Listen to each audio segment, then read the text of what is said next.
After studying this module, you shall be able to know the pricing for infrastructure sector, learn the role of subsidies in infrastructure, identify the pricing issues in developing and transition economies, analyze how to design effective subsidies.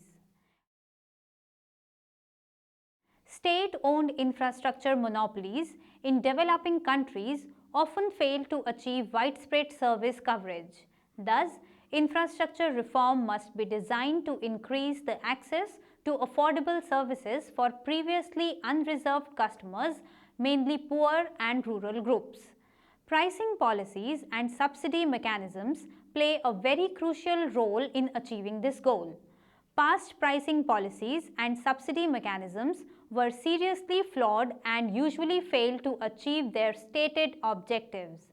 Rather than providing affordable infrastructure services to poor people, they undermined the financial viability of utilities, resulted in rationing of services, and actually exacerbated inequality.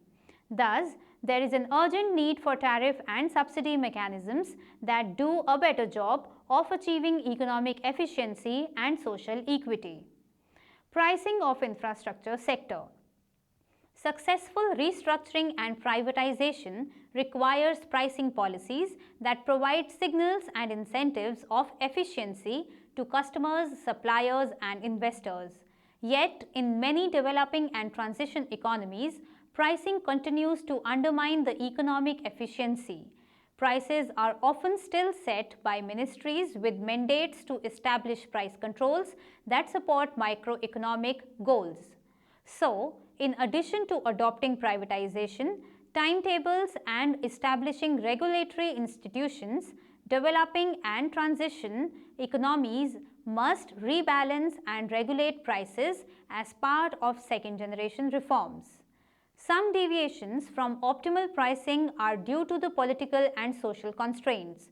Non-economic and equity considerations inevitably influence the efforts to implement economically efficient pricing. Indeed, inefficient pricing is often the outcome and instrument of a complex system of cross-subsidies under the broad domain of social policy. But deviations are also due to the lack of appreciation for alternative pricing schemes that could better balance the economic efficiency and social equity.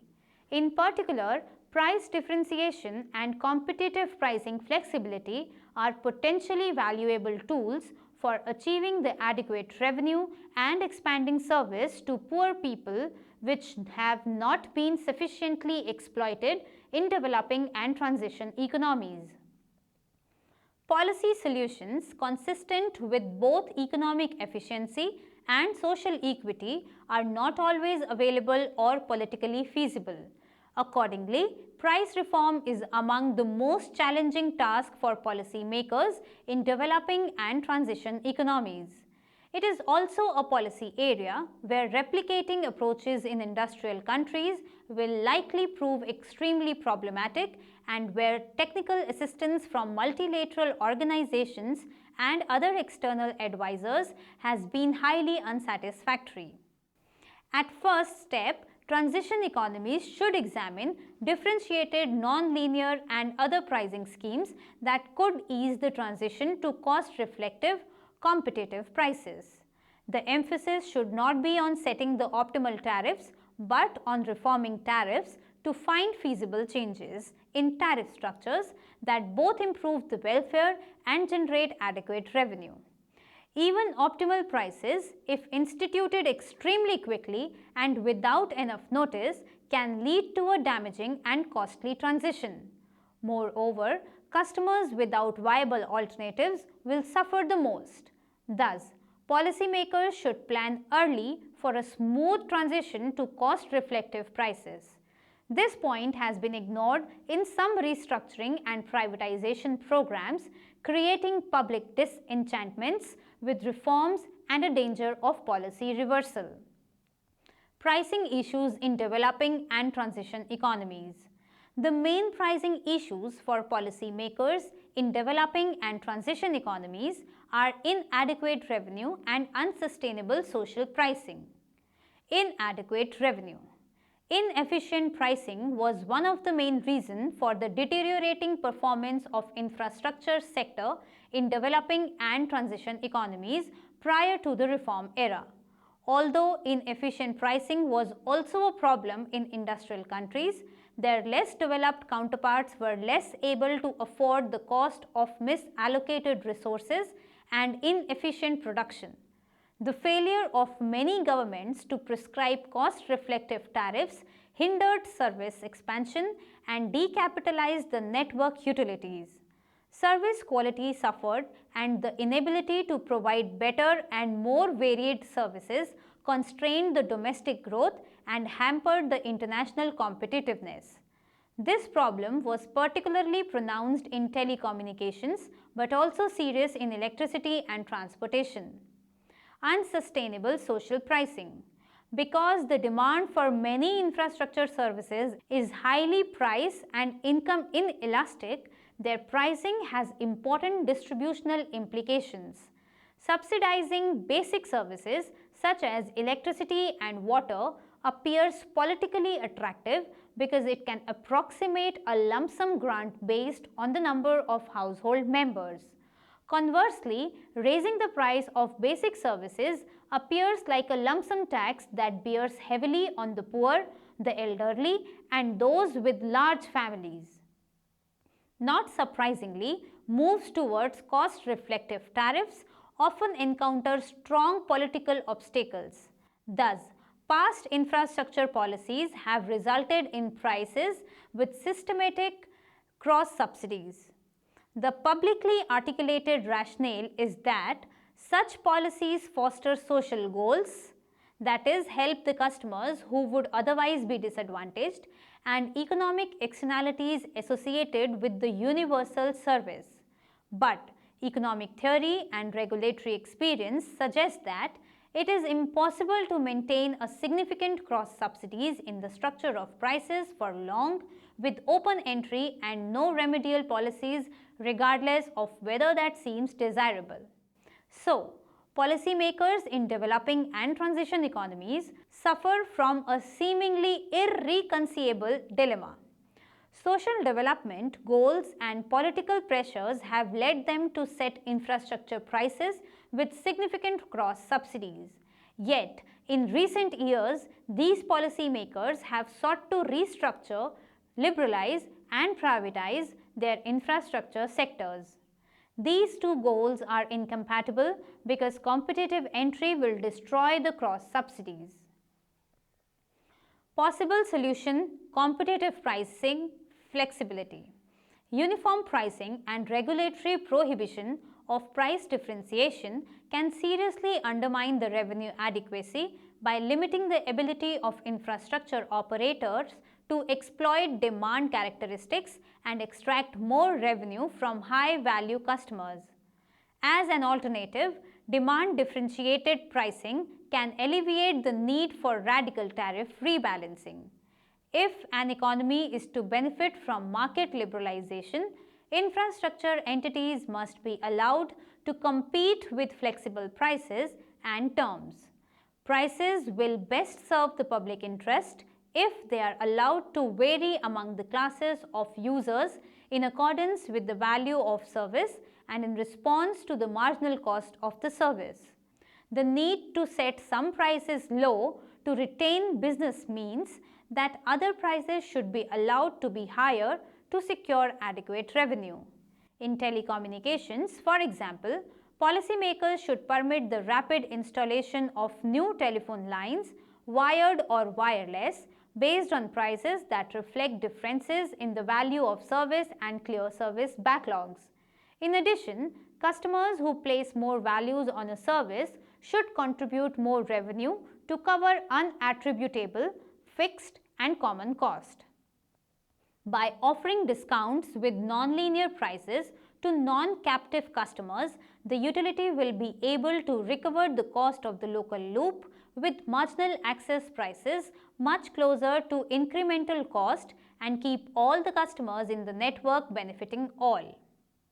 Next steps.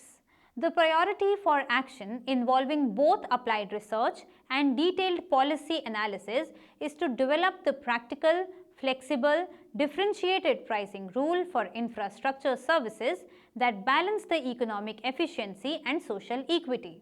This agenda will also entail creating a cross-country database on infrastructure prices and regulations that permits emerging regulators to draw international benchmarks. Reform programs in several countries have been criticized as excessively increasing prices and hurting the poor people, yet reform is essential to achieve the developmental goals including poverty reduction. Pricing is an area of policy where practical research is needed to aid the real-time design and application of better, second-best, but workable reforms. This applied research should draw on the theoretical literature on competitive pricing flexibility and non-linear pricing to design transitional approaches that allow cost-reflective prices in restructured and privatized network utilities, taking into account the regulatory and information constraints and perceptions of the social fairness. The next is a practical pricing regime. Data shortcomings are a key obstacle to economically efficient pricing regulation, and because of the weak auditing and inadequately trained regulators, information problems are likely to be especially severe in the developing and transition economies. In particular, information is generally unobtainable on demand elasticities and other attributes of demand. Constrained market pricing. Constrained market pricing offers a promising solution to this dilemma. This approach divides the setting of product prices into two stages. In the first stage, the regulator imposes floors and ceilings on the prices of the regulated firm. These limits can be determined solely with the aid of information on cost. The second stage of price setting is left to the firm, which will be driven by self-interest to take into account demand conditions. The firm is prohibited from setting the prices that violate the limits imposed by the regulator, but is free to select prices that best promote its interest. Regulated ceiling and floor prices are derived from the competitive market model. Thus, the firm cannot adopt a price higher than what an efficient entrant or rival could afford to charge for the product in a competitive market where inputs are available on competitive terms. This price ceiling is the standalone cost of the product or service. A price constraint not to exceed the standalone cost ensures that the customers pay no more than they would have if the item had been sold in an effectively competitive market. The floor price reflects the product's marginal or average incremental cost. This approach, in essence, seeks to enforce competitive behavior where such behavior is not the automatic result of the market conditions. The main purpose of the standalone cost ceiling, aside from its role in eliciting economic efficiency, is to protect the consumers from monopolistic exploitation by the regulated firm. Similarly, the main purpose of the floor pricing, economic efficiency aside, is to protect the actual or the prospective rivals of the regulated firm from predatory pricing and related practices that can handicap these competitors or drive them from the field. The application of differentiated pricing in developing and transition economies, when it has even been considered, has often been dismissed as being too difficult and contrary to social equity. But it is possible and indeed imperative for such a pricing approach to be made practical in infrastructure sectors facing chronic revenue inadequacy, underinvestment and low coverage. Differentiated pricing rules should be considered a source of qualitative guidance rather than a generator of precise, definitive pricing prescriptions. Price differentiation can do much more to alleviate revenue inadequacy than can standard uniform price rebalancing schemes such as across-the-board price hikes and can provide greater potential for social equity than unsustainable internal cross subsidies under uniform prices. Facilitating access to bottleneck facilities. Utility restructuring requires the policymakers in developing and transition economies to address a difficult new issue. As a part of restructuring, potential competitors often require access to essential network facilities. Thus, the removal of legal barriers to competitive entry is not sufficient to ensure the effective competition in infrastructure. Competitors must also have access to bottleneck facilities on non-discriminatory terms if they are to have a reasonable opportunity to compete. Explicit regulatory intervention may be required to ensure such access, particularly if these facilities are controlled by the incumbent infrastructure operators, who will often have business incentives to deny rivals fair access.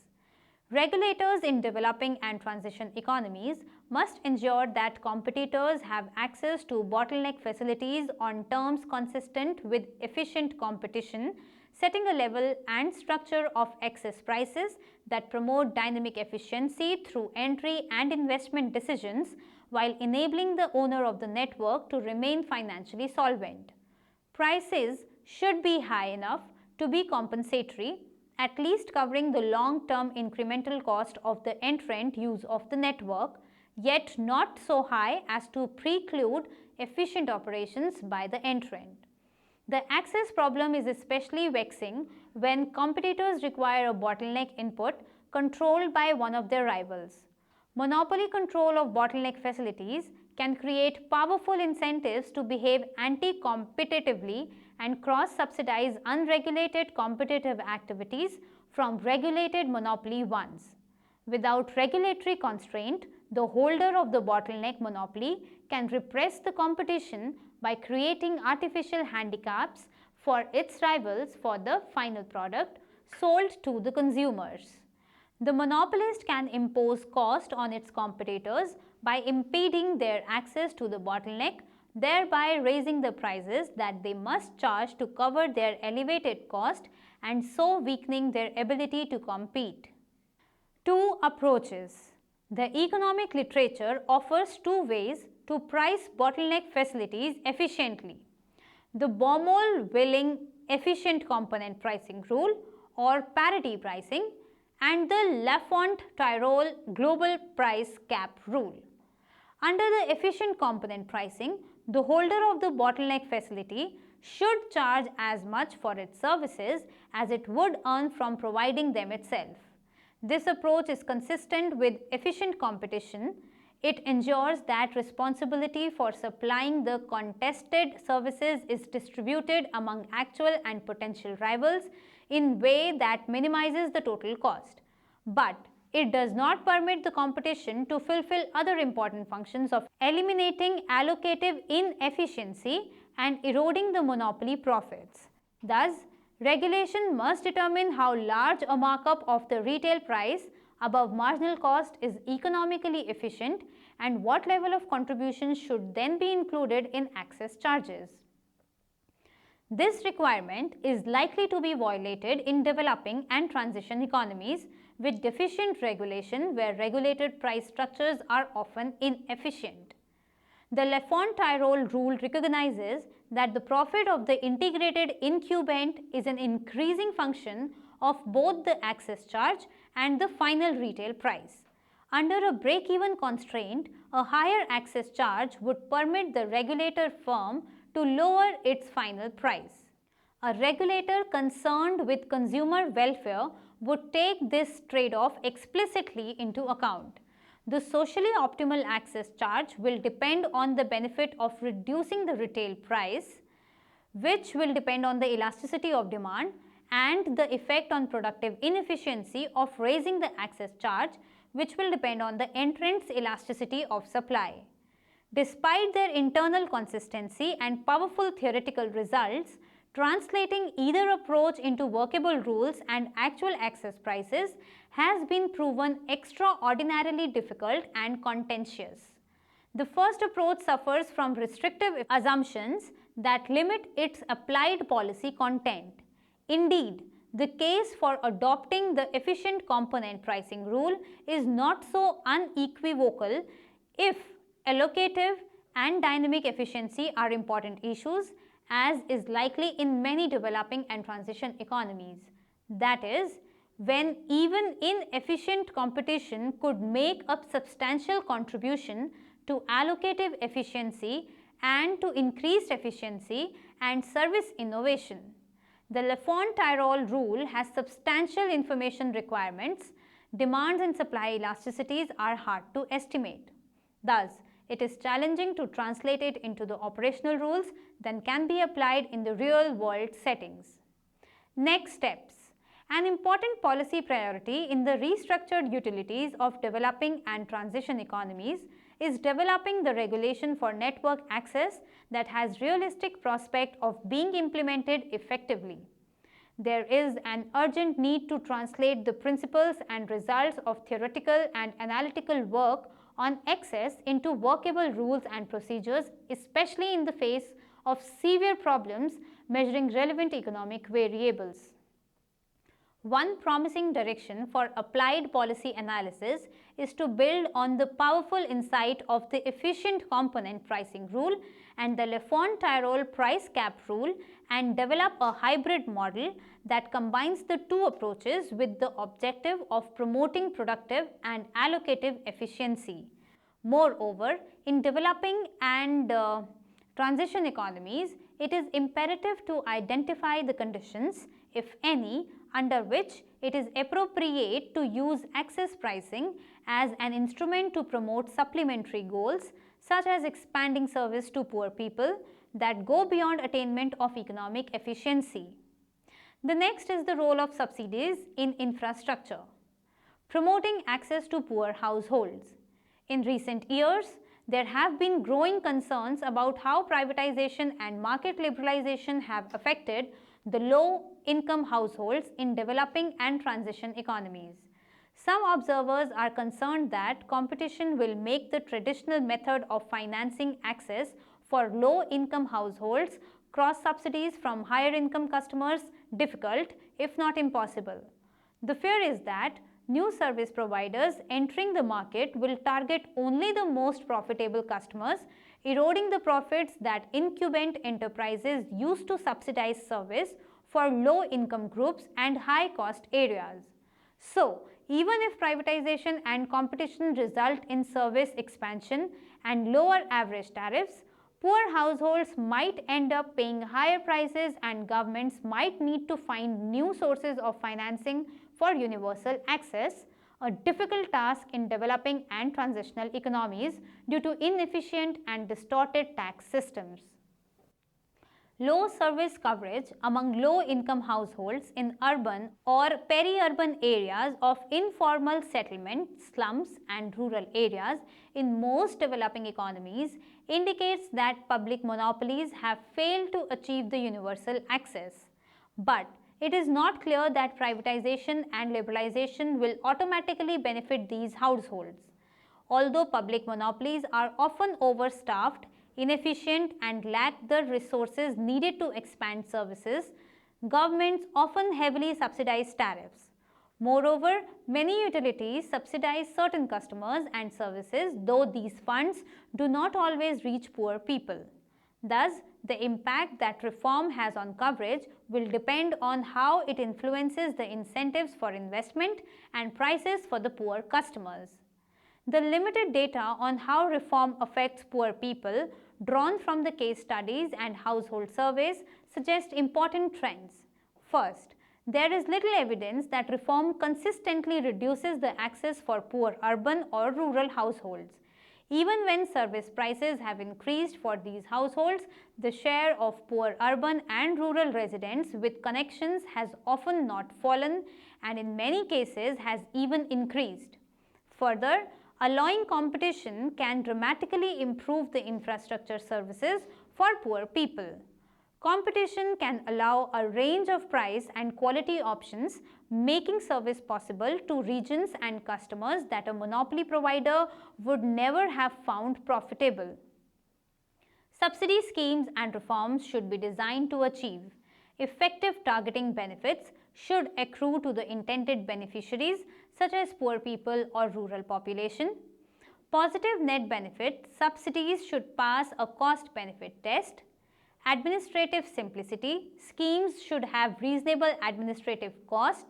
Transparency financial cost and payment channels should be clearly defined and open to public scrutiny.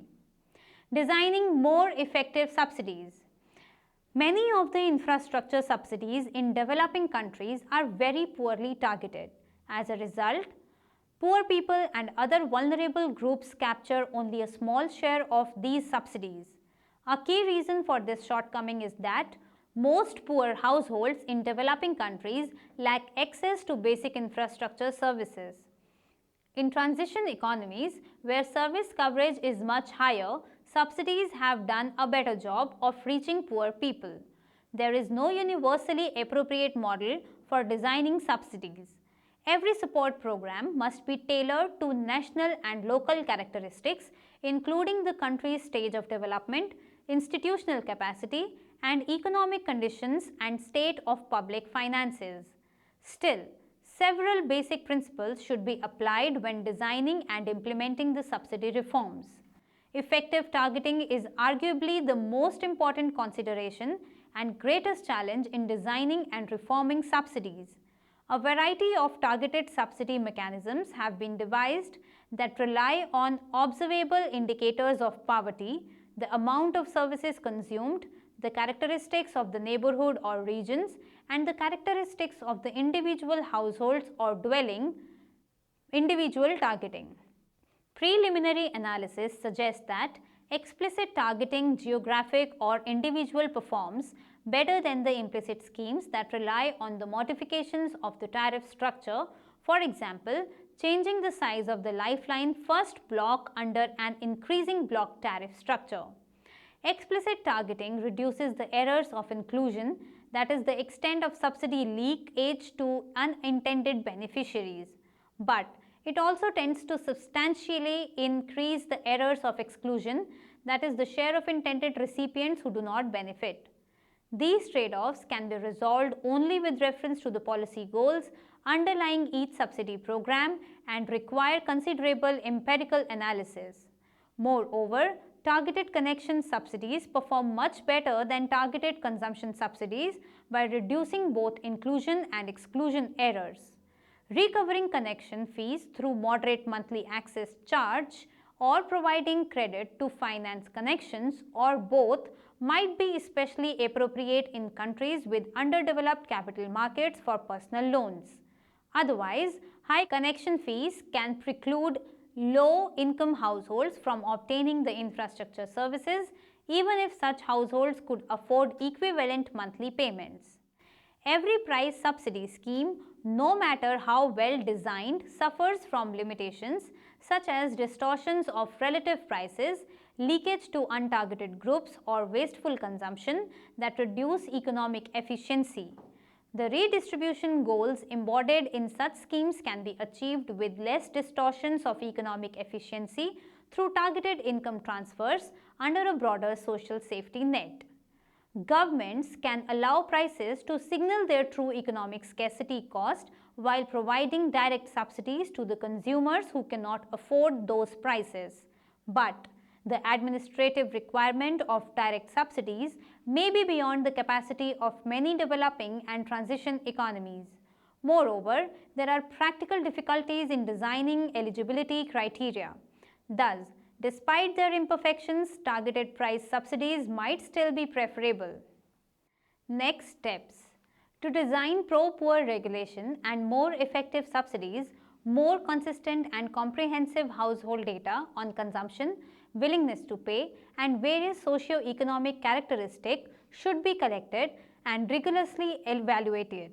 In particular, poor people's demand for services needs to be analyzed more thoroughly, including the factors that affect their decision to connect, the role of alternative and informal service providers, and how the presence of alternatives affects the household connections. Understanding poor people's willingness to pay and their demand for services is critical to assessing the effect of reform and expanding access. For example, data constraints prevent policy analysis from determining whether households remain unconnected because they are unwilling to pay for services in the presence of alternatives, or whether those alternatives exist because households cannot afford to connect or the utility does not provide service in the area. Knowing the reasons for non-connection is crucial for developing policies that enhance access and for designing subsidies that extend services to poor and rural customers. The performance of alternate subsidy mechanism in terms of targeting, extent of pricing and other economic distortions, extent of service expansion to poor households, administrative cost and other criteria requires rigorous empirical assessment.